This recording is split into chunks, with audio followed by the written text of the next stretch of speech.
Hello, আজ হচ্ছে অষ্টমী আর আমরা সকালবেলায় শাড়ি পরে সুন্দর করে সেজে গুজে অঞ্জলি দিয়ে খাবার দাবার খেয়ে এখন 2টোর সময় বেরিয়ে পড়েছি বরশুল আর বর্ধমানে ঠাকুর দেখতে যাব বলে। তোমরা কে কে বরশুল বা বর্ধমানে ঠাকুর দেখতে এসেছিলে অবশ্যই কিন্তু কমেন্ট করে জানিও। এই মিনি ব্লগে শুধু আমি তোমাদের বরশুলের যে 2টো ঠাকুর দেখেছিলাম সেই 2টো ঠাকুরই শেয়ার করব, আর পরের মিনি ব্লগে তোমরা বর্ধমানে যে ঠাকুরগুলো দেখেছিলাম সেই ঠাকুরগুলো মিনি ব্লগ তোমাদের সাথে শেয়ার করব।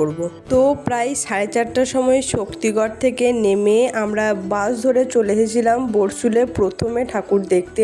এই যে প্যান্ডেলটা দেখতে পাচ্ছ, এই প্যান্ডেলটা কিন্তু খুব সুন্দর করেছিল, আর তার সাথে দুর্গা ঠাকুরের প্রতিমাটাও কিন্তু দারুণ সুন্দর ছিল।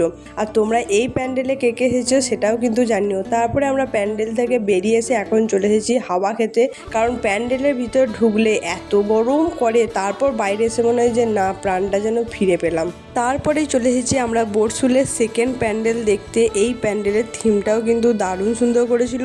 এটা আমার যতদূর সম্ভব মনে হয়েছে, আশা করি এটা আদালতের মতো কিছু একটা করেছিল। চারিদিকে গান্ধীজির ছবি দেয়া, আরও বিশেষ বিশেষ মানুষের ছবি দেওয়া ছিল, আর তার সাথে ভিতরটাও কিন্তু দারুণ সুন্দর ছিল, আর ওপরে সুন্দর একটা ঝাড়বাতি দেওয়া ছিল। আর এই প্যান্ডেলের প্রতিমাটা দেখো কি সুন্দরই না করেছে, দেখতেও কিন্তু খুব সুন্দর লাগে। তারপর পাশে ওখানে একটা মেলা বসেছিল, তো সেখানে আমরা মেলাতে একটু ঘুরছিলাম।